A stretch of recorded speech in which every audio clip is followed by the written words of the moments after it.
دنیا کی کسی چیز سے، کسی وجود سے، کسی ذات سے محبت کا ربط و رشتہ قائم ہو جائے تو اس کے امتحان بڑے کٹھن ہوتے ہیں، اور منزل تک پہنچنے کے لیے رسوائیاں بھی گوارا کرنا پڑتی ہیں، کٹھن مقامات بھی گزرنے ہوتے ہیں، حالات کا جبر اور تلخیاں سہنا پڑتی ہیں، اور ہزار کاوشوں کے بعد ایک معمولی سی منزل نصیب ہوتی ہے۔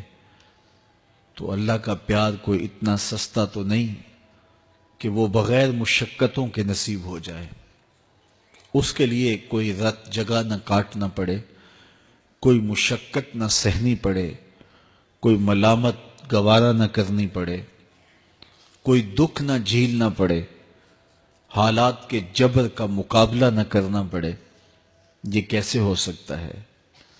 جب آپ ایک متعین مختصر منزل تک پہنچنے کے لیے ہزار جتن کرتے ہیں اور بہت کچھ کھو دینے کے بعد کسی کو پاتے ہیں، تو پھر اس ذات کو پانے کے لیے جو صرف کسی ایک فرد کا مقصود نہیں ہے، جو نبیوں کا بھی مقصود ہے، تو کیا اس تک پہنچنا پھر کوئی آسان کام ہوگا؟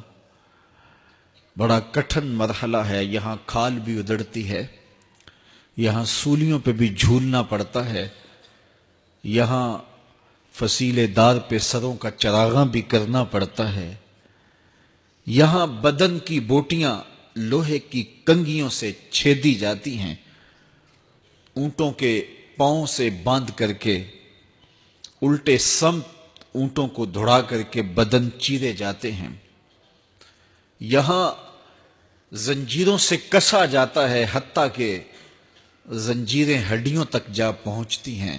کون سا جبر نہیں جو اہل اللہ کو راہ حق میں سہنا نہ پڑا۔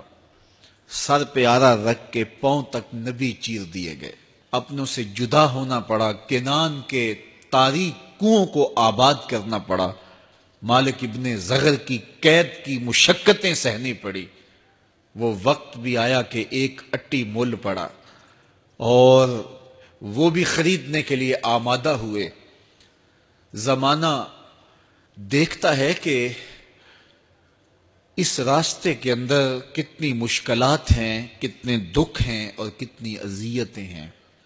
اس کا پانا، اس کا قرب کوئی معمولی تماشا نہیں ہے کہ چٹکی بجاتے ہوئے قرب الہی نصیب ہو جائے۔ یہ ایک بہت بڑی دولت ہے، اور اس کو حاصل کرنے کے لیے لوگوں نے زندگیاں وار دیں، راہوں کی مٹی بن گئے، اور حالات کے تھپیڑے سہتے سہتے منزل تک پہنچنے سے قبل ہی وہ اپنی جاں آفرین کے سپرد کر گئے۔ لیکن یہ احسان ہوا اس امت پر کہ شارٹ کٹ رستہ دے دیا گیا، مختصر راہ دے دی گئی۔